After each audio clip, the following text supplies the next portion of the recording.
Hey everybody, you join me on my final ride before lockdown, and the last ride before this bike's going to get pulled apart. As you may have seen in a recent video, I was talking about what I'm going to do through the lockdown. Although technically I can make the argument this is my work, I'm going to do the responsible thing, and also to look after my family, protect them. I'm going to stay at home and not go out for anything other than essential needs. I'm not going to be going on pleasure rides, but I am going to be doing a series restoring this bike. Well, not restoring so much, just a decent amount of maintenance. I haven't had to do a lot to this bike in years that I've had it. It's got 52,000 miles on it nearly. It needs a few things doing to it, but nothing to the level of the DRZ, nothing like that.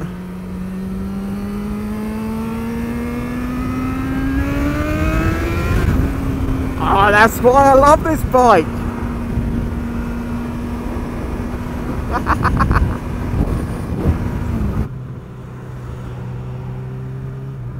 Oh, it's on, is it?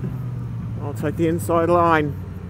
Oh, this feels a bit weird though, because the front tyre on this is a bit worn on the sides. It's legal still, but it's kind of slightly scooped on each side, so I have a slightly proud centre, which means that when you turn into corners, you can feel like you're rocking on a knife edge a little bit, and it's not so good.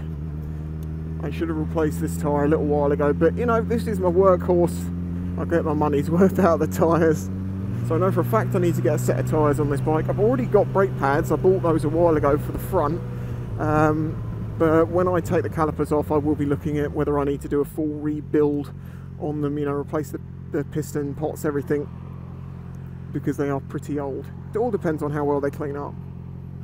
I'd like to do the fork oil as well. Not sure, because I've not looked at these forks closely, whether I can actually just change the fluid and leave the seals. Obviously changing the seals would be a better thing to do, but they don't leak or anything, so it may not be needed. But then again, how much longer will they last? Is it worth doing it at the same time? Probably. I know I've got a few jobs I want to do, but I get the feeling I'll find a few more along the way. As you always do, so I don't want to plan out things too much to then, discover, oh crap, well I've got to do that and that instead. So the first video in the series of doing this bike will be taking the fairings off, having a bit of a dig around, having a clean, finding all the problems, writing out a list of things we want to get done, and then it'll be a few days of me emailing, probably, trying to get hold of some bits, and then we can get on with it. I can get the videos out to you. It should be good, it'd be interesting, because I've not really had this bike apart that much. I've taken the odd panel off here and there, I've just never taken the whole front off. I don't know how much of a pain in the butt that's going to be. Oh god, I also need to think about stand. Let's take this front wheel off. I had some very good suggestions on that, but I'll see what I can do. It is typical though, isn't it? We had that week and a half of rain and horrible weather, and then it goes like this, which is like amazing autumn riding time, and then tomorrow's lockdown. By the time we come out of it, it's not going to be like this. It's going to be grey December. Also, it's a bit of a recce to sort of feel out anything that needs adjusting. I know one of my foot pillion foot pegs feels a bit loose, and I wonder if there's like rubbers in it and they've gone a bit. Not the actual peg, the whole bloody arm. McLaren. Hey, that's that McLaren we saw before.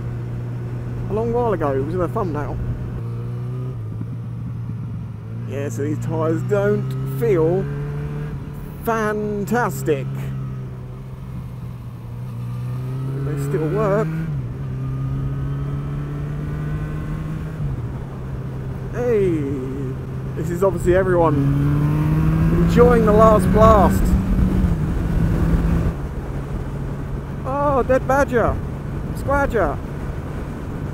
No, that's squished badger. He wasn't very squished. So it's a dadger.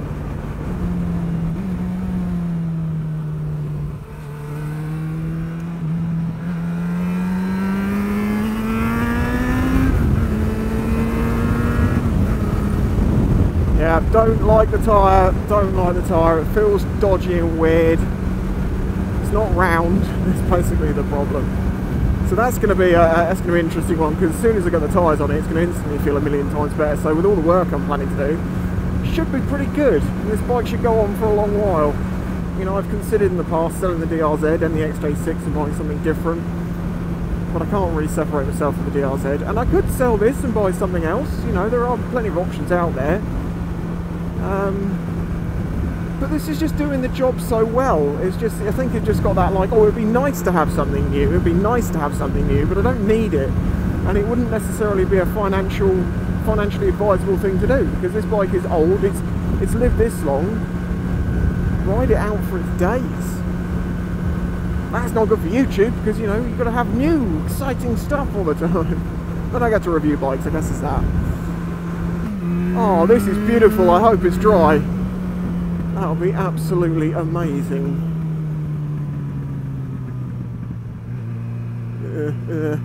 Horrible front tyre. Horrible front tyre.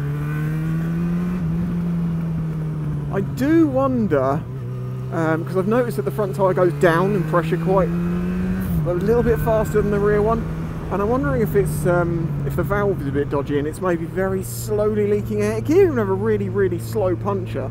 Then it takes a couple of weeks before it goes down a bit, but I'm wondering whether because of that I rode on it underinflated quite regularly, or a bit underinflated, and it may have caused this issue, because I do believe that's what causes this weird pattern of wear. This is a 60-mile-an-hour road. I am doing 22. Why haven't I got my heated grips on, you fool?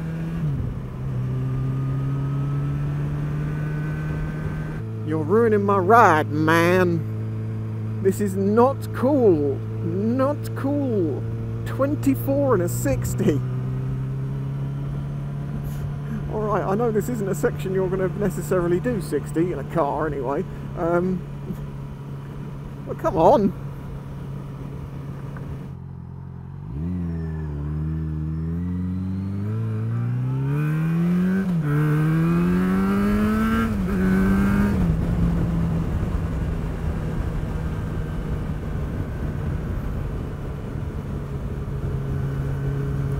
Again, this is a 60 and we're doing 40.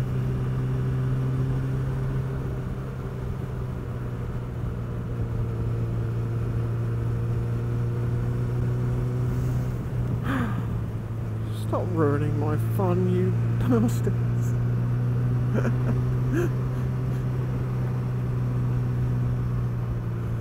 Now we're in the 30, oh great. This is a very pretty road.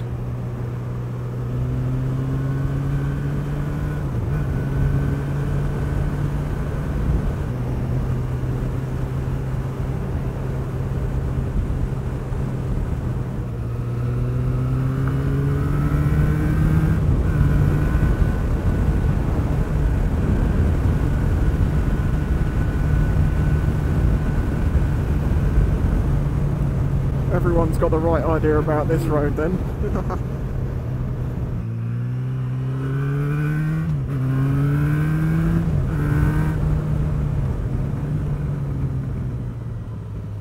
God, the front just does not fill me with a confidence that I particularly like.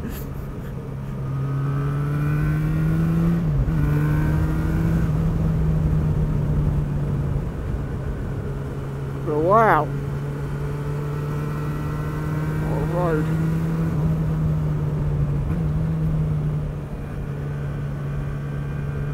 Oh, it just feels so horrible.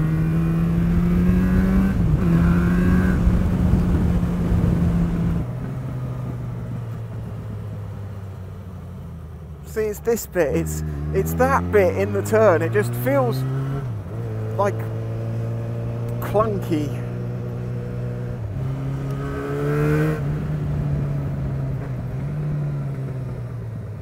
Ah, poop-faced poop-meisters. Yep. Slow-ass fans.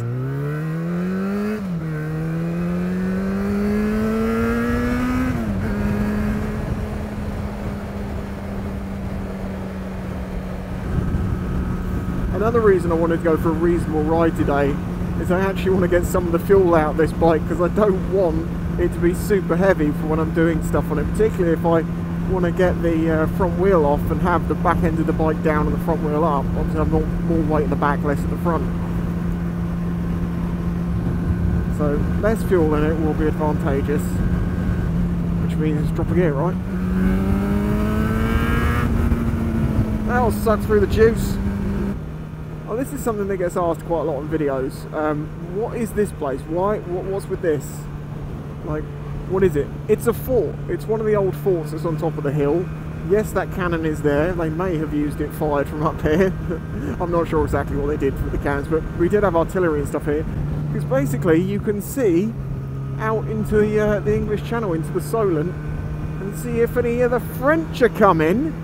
But now there's all sorts of things in there. That particular one, I think that's the one with the climbing wall on it. I'm not entirely sure.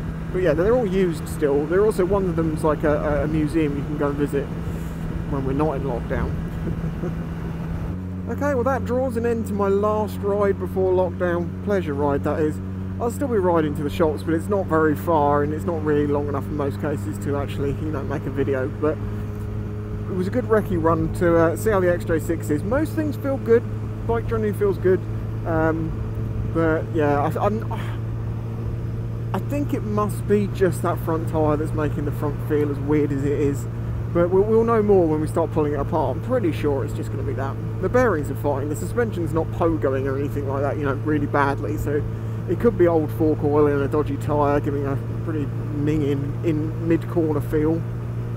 Well, thank you for joining me. I will once again just remind people that this was filmed the day before the lockdown started. Yes, my videos are filmed a lot ahead of time. By the time you're seeing this, I'm probably already working on the XJ6. So I'm wishing you all the best of luck through lockdown. I hope things don't get too bad for you.